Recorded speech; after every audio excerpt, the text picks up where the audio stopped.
Good afternoon, everybody. I hope you are enjoying the conference so far. I know we are after lunch. If those carbs are hitting, and they probably are, and you need a dynamic discussion, we have one for you today.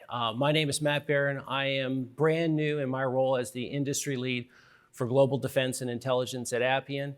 By way of background, I'm a former Navy surface warfare officer, drove ships for a while, and then the Navy saw fit to send me to law school. I turned into a Navy JAG. 28 years later, I retired.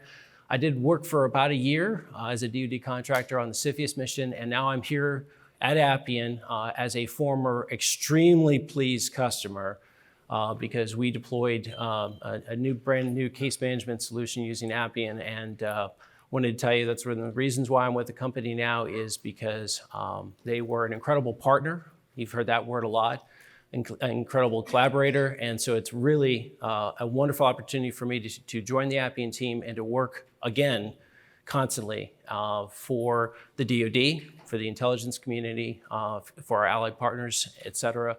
I'm thrilled to be in this new role. So today, not Navy, we're talking about the Army. A fantastic story. Transformation, orchestrating change with the Army, Global Force Information Management. We have three fantastic transformational leaders from the Department of the Army to take you through their story, take you through their journey. So we're gonna have three tenses, so to speak.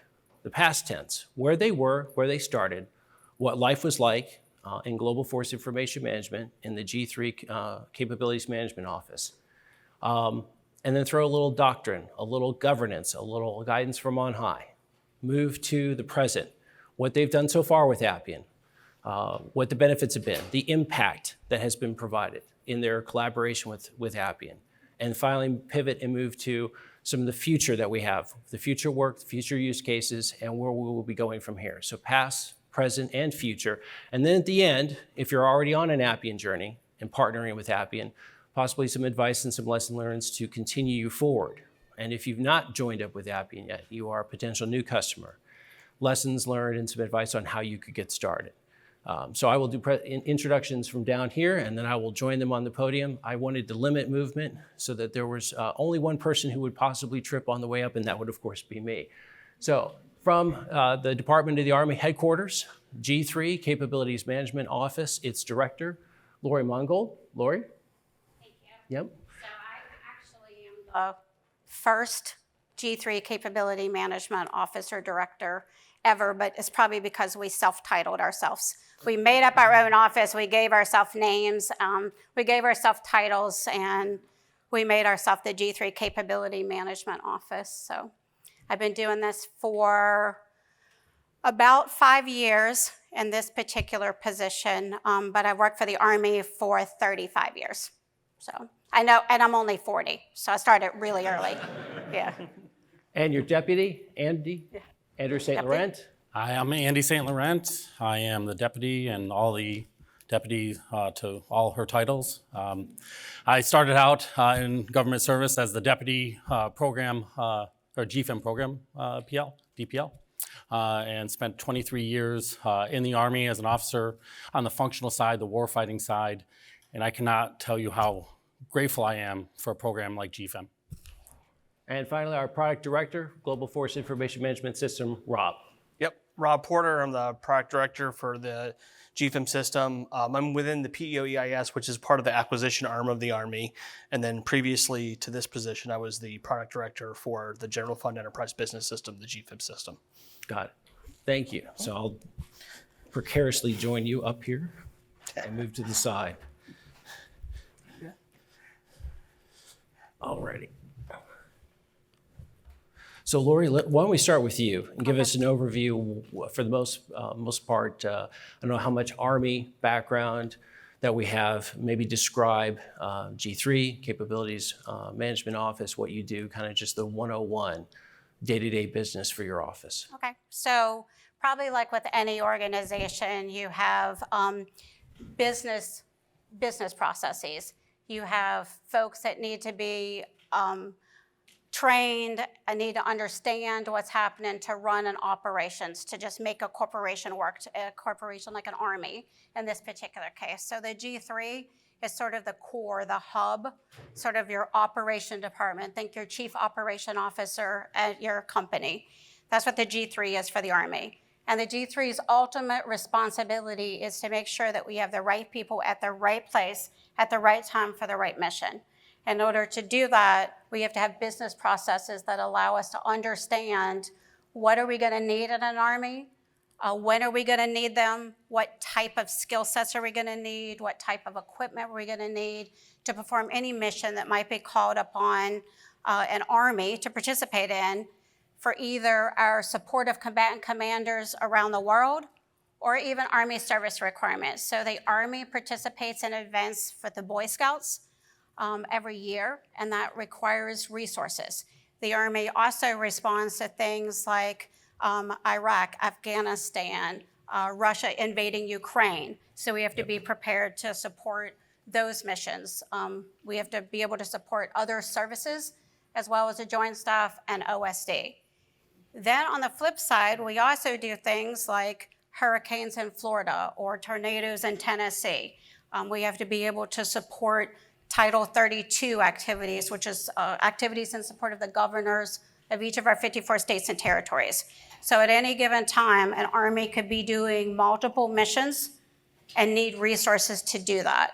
So first, that starts with your ability to design that force, to understand what that force structure is that you need and when you're going to need it. And so we start there. And the end-to-end business process that our office manages is called deploy to redeploy and retrograde a materiel. So it's everything from the time that you get strategic directive and guidance, presidential speeches, intel for things that are happening around the world, national defense strategy, defense planning guidance, all the way to the determining what are those resources that an Army needs, and now going and designing that force. And then it's aligning that force to the people that are gonna need the Army to support them.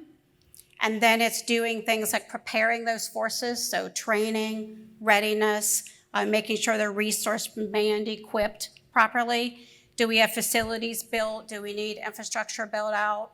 And then moving toward your actual mobilization, deployment, employment activities, and then you're supporting your deployed and employed forces. So there's a lot of moving parts of that, a lot of synchronization. You probably heard Ms. Swanson talk earlier about how to come up with like integrated workflows, being able to support at different echelons. So strategic guidance all the way down to your actual tactical implementation of those activities. How do you synchronize those efforts? And so the capability management office inside the G3 was designed to start looking at that. Data, people need data, they need information. Where's the first place that that data and that information is transacted in order to be able to help us understand what do we need to man, equip, train, ready, resource, facilities need built? How do we understand collectively across our business operations what we need in support of the warfight? And so our office is also the data steward for all of the force structure, training, readiness, mobilization, and deployment data. So there are other data stewards specifically for manning. There's other data stewards specifically for equipping and financial management and installations. But the core capability, the core and first place that the data gets transacted in the Army starts in the Army G3. And so there is the value of GFIM. So now you've got processes. We talked about data. You understand you have multiple stakeholders across the Army that need to be synchronized at different echelons. Now you need material solutions to sort of support and enable our ability to do that. And that's where GFIM comes into play, Global Force Information Management. So that's our mission inside the G3. From a functional perspective, we are the functional lead, the functional sponsor. We're working to design the requirement. Do we understand what those business processes are?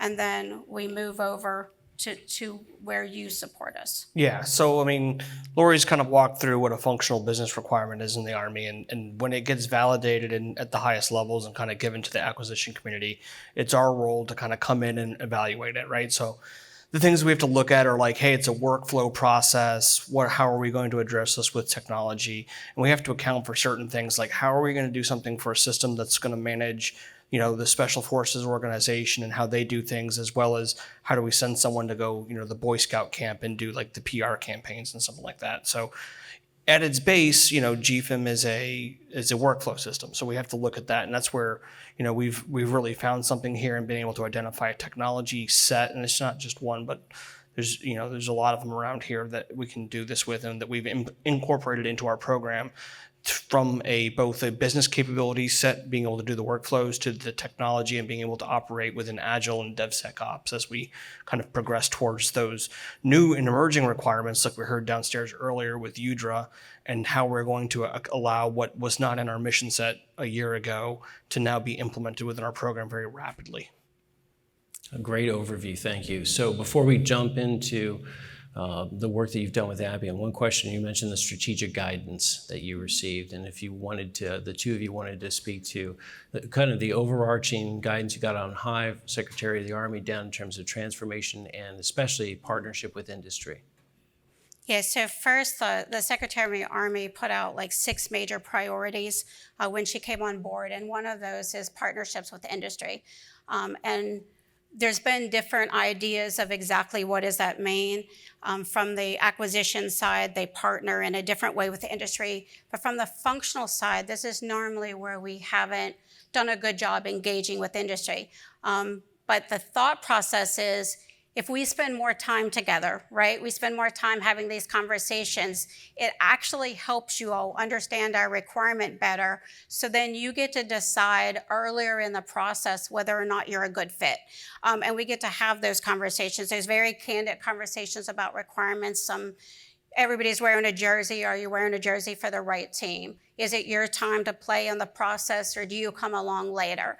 And a lot of times, the way that we've done our requirements by writing them and embedding them into like a 200-page document and then sending it out for you guys to interpret what we might have meant by that, it leaves us in a place where we really don't end up getting a good partnership. You're not coming to the table with an understanding of what we needed, and we're frustrated because we thought you understood it and you didn't. So we have this language barrier that happens. And so her thought process is, if we spend more time engaging with industry through the process leading up to development, then we have an opportunity to have those candid conversations of, this is what I said, but what I meant was, and you get an opportunity to tell me what you thought you heard, and we get to unpack that. And we get to unpack it earlier in a process than after we've waited a year, 2, 3, 5, only to find out that we haven't been communicating, we haven't been talking the same language, and the capability that we're about to get in no way, shape, or form met the intent of what we wanted. And then the other part of that is our ability to rapidly partner and do things in an agile manner, so that as the operational requirement changes, as the operational environment shifted, because remember up front I said we're the Army G3, our response is based upon real world activities. So as the real world is adjusting and changing, we can't wait till 10 years from now to get automation to support our ability to do that. We have to be able to introduce things that allow us to more, through agility, adjust as the operational environment changes. Doesn't necessarily mean the requirement changed per se.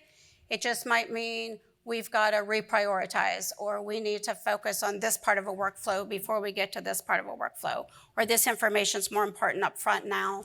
And with understanding that up front, it gives you the flexibility to understand the vision and utopia and where we want to go. So along the journey, you can make those necessary adjustments as needed. Very good. So now with the mission overview and strategic guidance, why don't we go back in time to where you started? And I know you have a slide which will probably be entertaining to start with. If we could have done a cartoon, we always start out here, like, it sounds easy, right? We're like, oh, we have business processes. We understand our stakeholders. We have our data. How hard can this be? Let's get started. It's a hot mess, guys. I'm here to tell you. Like, it's not that clean. And earlier when I was listening to Ms. Swanson talk with all of the amazing ideas and the places that our senior leaders want to take us, Andy and I kind of got a chuckle, right? We were up front and we chuckled. We're like, but God, is it an ugly mess back here to the left to get you all ready to go do that? And we sort of bridge the gap between that strategic directive and guidance and help senior leaders understand how to make it executable. Sometimes they have awesome, great ideas and it's not executable. And because we sit in the G3, we get to have those conversations with them. So this is how we started out. And this crazy little mess, there was no rhyme or reason, no structure. People were just going whichever way they wanted to go. We had silos of excellence. We have disparate systems that are not integrated and interoperable. We have stakeholders that are not engaged. We have folks that firmly believe what they do in the world is the greatest thing ever with absolutely no thought process of what's happening to the left, the right, or up or down, or even within their business operations, whether or not what they were doing even supports the warfighter, even though that's the core purpose of our existence and our ability to design an army and deploy and employ that army. We have folks that if you went around and ask, why are you doing what you're doing? It's because the person who did it 30 years before them are doing it, and the person who did it 40 years before them are doing it. And it's never really any understanding of what their play and our ability to fight our nation's wars is and was. So there's no structure. There's no stoplights. There's no rules. There's no anybody guiding, anybody directing. It's just this hot mess. And I said yesterday, I wouldn't say it, but I usually call it a shit mess. It's just a shit mess. Like, it's just this whole big pile. And here we are. And what do we do to get out of this, to get a structured foundation that even allows the program office to partner with industry to deliver its capabilities that support the senior leaders' strategic guidance and directive. And so, Andy, do you want to talk about some of the things that we did to get from this to a foundation? Absolutely. So one of the things about GFEM and supporting the global force management community is it's incredibly diverse, it's incredibly complex, and you have tribes all over the Army, all over the globe. Unlike other initiatives we've done before, IPSA, personnelists, GFEBs, resource managers. GFEM goes from the property book officer down in the lowest level all the way up to the requirements synchronization officer in the Pentagon and everywhere in between. So what we did was we knew that we had processes. We knew that they were antiquated. They weren't right. They were disjointed. They were not integrated nor interoperable. So we were going to bring those tribes together and do BPR, business process reengineering. And so we brought the communities together. We had to understand what the requirements are. What did we need for global force management to support the deploy, to redeploy, and retrograde end-to-end business processes? Because that's essentially why we're here, right? So we brought them together. We worked through our issues. We came up with about 400 plus requirements that we felt confident that if we could partner with industry, partner with PEO, and build something called GFEM, that we would be able to better support the warfighter and better support the D2RR end-to-end business processes. So that's what we did. The other thing we did is we got leadership buy-in. That is critical, can't understate it. We are the number one business priority for the Secretary of the Army. I think we've been that way since maybe 2018, 19, somewhere around that area. We continue to be because the data, the global force management data, the authoritative data that GFEM will provides the demand signals for the downstream end-to-end business processes for logistics, HR, acquisition, so on and so forth. So we do have leadership support in both ASALT and the G3. It's the G3's number one priority as well, but not only that, but we have the champion who personally takes that on in the ADCS G357. He took us up from the division that we were in. We are now OPCON to him to make his emphasis known. That's how important this is to him. Also, we knew that we had tribes, right? So we knew that we had to reach out to the different tribes, if you will, and give them leadership roles, give them input, give them a voice. And so this is a total Army solution. We actually identified product owners in the agile methodology fashion for the National Guard, the Reserve, the regular Army. And these are higher level folks. These are, at the Lieutenant Colonel, GS 14, 15 level that are leading their teams and developing in buy-in. We talked about a clean sheet approach, innovation, partnering with industry. 3 years ago when we actually started the actual sprints and whatnot, we knew that we couldn't do it all on our own. We knew that the military, the DoD, is probably a couple steps behind the innovation of industry, and we needed to leverage that. We needed to partner. And so we did partner with industry. We did partner with PEO and came under the ASALT umbrella, and then used our functional expertise to help drive that change. But we knew we had to get to cultural change first, right? Because that's going to enable everything. And Lori and I, we've talked about this. We have a very diverse, eclectic community that is beholden to their ways and also beholden to their systems, their antiquated systems that are cyber vulnerable, not integrated, not interoperable, not transactional. So we had to give them confidence that what we were building in GFIM is going to do what they needed to do, only better. And so that we have partnered with essentially every command, the building, even the joint staff, because we go to where the knowledge is, and we're not afraid to do so. And I think a good news story is we always say, hell no is the first step to get into hell yes. Yeah. And so that's what we've kind of practiced that over the last 2 years. And we've converted a lot of those folks saying hell no 2 years ago to hell yes, I want a seat at the table. And they're, it was actually displayed 2 weeks ago in PI planning, probably the best program increment planning that I've attended in 2 years. So the folks are coming along, the leadership's coming along, the partnership with industry is coming along, and I think it's a testament to the cooperation between ASALT, PEO, the functional community, and of course industry.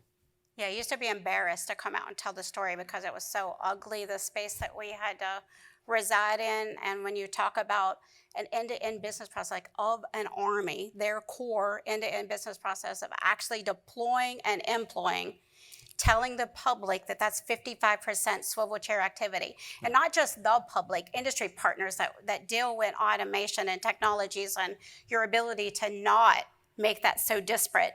I used to be embarrassed, but now instead of being embarrassed, we use it as a true testament to when GFIM is delivered, what we went through to get there, when Ms. Swanson Udra is recognized, when we have robotics within our formations, what we had to do in our journey to be able to get there. So you're seeing another whole side of the journey here, but it's critical, and I would venture to guess that regardless of where you went, everybody's starting from somewhere to get to where they want to go, and their somewhere is probably just as ugly as this somewhere was.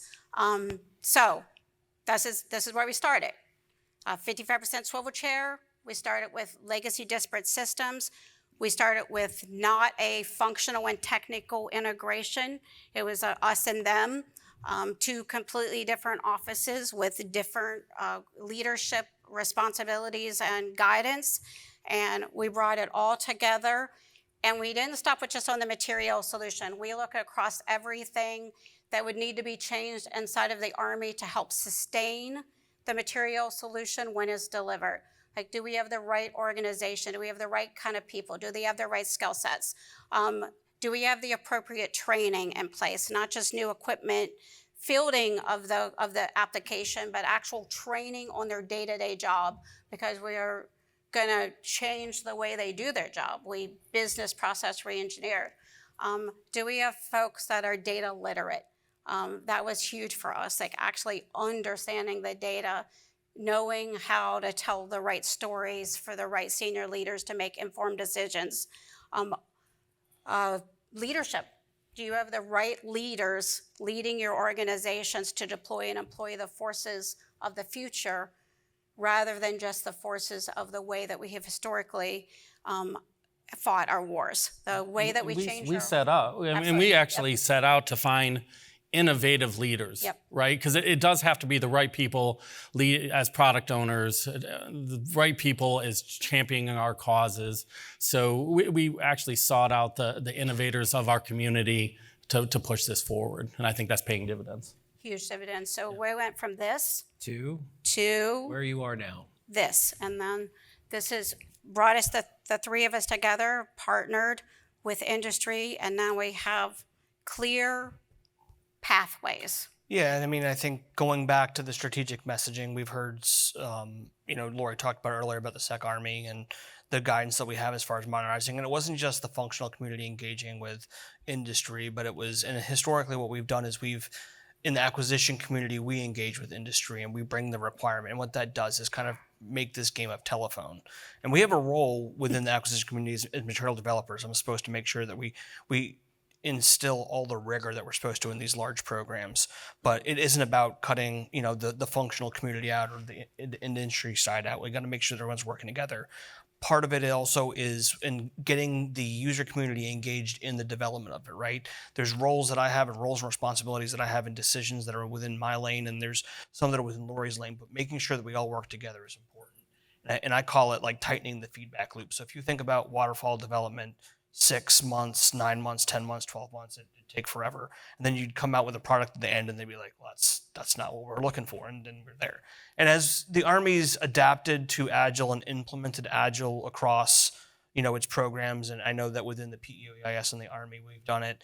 And I think what we're at the point of and what we talk about kind of sometimes is developing agilely, but the deployments are still a little bit lagging as far as the timelines. We're not hitting commit on code and it deploying right to production. So one of the things that we've looked at here, in addition to Appian, we're looking at the DevSecOps tools and automated testing and pieces. And it's great because Appian has been able to integrate with some of those tools that we have within our cloud environment and get to the point where in the last PI that we just had, we had 5 sprints and we deployed code every time to a sandbox environment at which the functional users were able to come in and look at it. So if you think about it like it would be in production when we get to that point and release it, like every time we finish a sprint, we're deploying code and getting it to the end user so they can review it, and we're really tightening that feedback loop. I think in addition, like one of the things that, and it's kind of in my lane, is there's 1,000 different workflows and 1,000 different processes and variations on those processes. And being able to use like low code, no code solutions and workflow automation is helping us because, and Lori's come to me a couple of different times in the last few months and said, well, this process that we have right here that we're working on right now is also going to be used 6 months down the road, but there's going to be one change in it. Do we have to redo everything? I'm like, no, like we can fix it. So like being able to provide those technical solutions that then fit into like the agile development process is important, right? Being able to have some confidence in when she and I have conversations about can we do this, and knowing that it's not going to be a 6-month effort or a 3-month effort to come back to that, and we could prioritize that and get that working right away is important because that allows us to adapt to like the changing requirements. Right now, we have global force information management, and those requirements in the mission set are pretty clear, but there are variations and there's fringes around, and we've talked about it, UDRA, the data stuff. We have, implications with other programs within PEOAS like IPSA, the logistics systems, the finance systems, and those are ever changing because no one in the Army right now is staying in one place. Yeah, no, those are good points. We spent so long on our side, like absolutely convinced that technology should never hold us back. And we still are in that camp, that it won't be technology that holds us back. There's always going to be some sort of technical solution out there. We just had to have been able to articulate that requirement. And it took the functional community, and I've said this, and I'll publicly admit it here as well. So you'll have it on record. You're being recorded.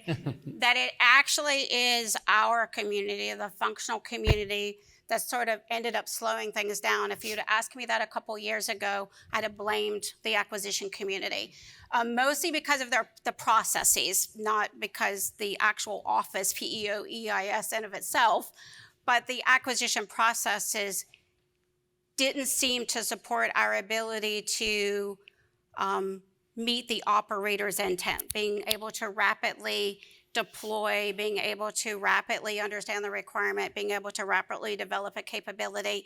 But the fact is we didn't understand how to write our requirements in a way and prioritize them that allowed for that. And once we figured that out, we're running. We're running fast. Yeah, I mean, especially for us, fast. to be fair to that, I mean, like the Army has come leaps and bounds. I think 2020 was when we started to adapt Agile and GFibs, and I think there had been a couple attempts before within the PEOEIS, but not a lot, and I don't think any that actually held. And so you're talking about 4 years. We've come a long way because most of our programs are leaning towards already in or already adapted to Agile. And I think in that, like, it's great that we're operating that way at this level, at like the GS15 kernel, GS14 level. But what it really has taken, and especially in the last 12 to 18 months, what we've seen is the senior leadership of the Army, the SEC Army, the AAE, the acquisition executive for the Army, have put out policies that not only are understanding of Agile and the advance of new technologies, but are actually driving us that way and kind of forcing us to be that forward thinking in it. So I think that's really come a long way because, and a lot of it is trust, right? Lori a couple of years ago may have blamed the acquisition community or the processes, but the fact of the matter is I think a lot of it is trust, and that's one of the things that we've really built across the last year is a trust of understanding that, like, I'll do my job, she does her job, and that we are able to then focus on that and really kind of push the change forward. Yeah, it's been a good partnership. So what's the way ahead? What's the future look like? Yep. So Andy, you want to talk about what the future looks like for where we are when, like, DFF to PCF and? Yeah, so I think the future is really bright. We have instituted Agile sprint methodology. I think that's helping develop things quicker. I think that we stand a good chance by the end of the year providing develop the future force minimum viable capability release, and also a provide the current force minimal viable product by the end of the year. Actually getting capabilities out to the field so that they can actually use it. I see that this fall, particularly with the Develop the Future Force. I think that we'll be able to start building our documents, building our force design updates, our change management plans, or CMPs, as they're called. And I think we'll also build out the warfighter part of it, if you will, the deploying part. We just showed task organization, the ability to develop a task organization to senior Army leaders. That went exceedingly well. We're going to build that out over the next 6 months and be able to push that out to the warfighter and let them actually have something that up till now, a lot of it's been done on their laptops or their PCs or what have you. But this will be integrated, interoperable, and transactional. We'll have that by the end of the year. And we'll start turning off old stuff. Absolutely. Is our plan. And it kind of goes to what you were talking about, Rob. We've been deploying rapidly into, like, the sandbox area. We're going to move toward actual having production-ready capabilities. So that allows our senior leaders to start making decisions in advance of, you know what? The user community has tested it. They like it.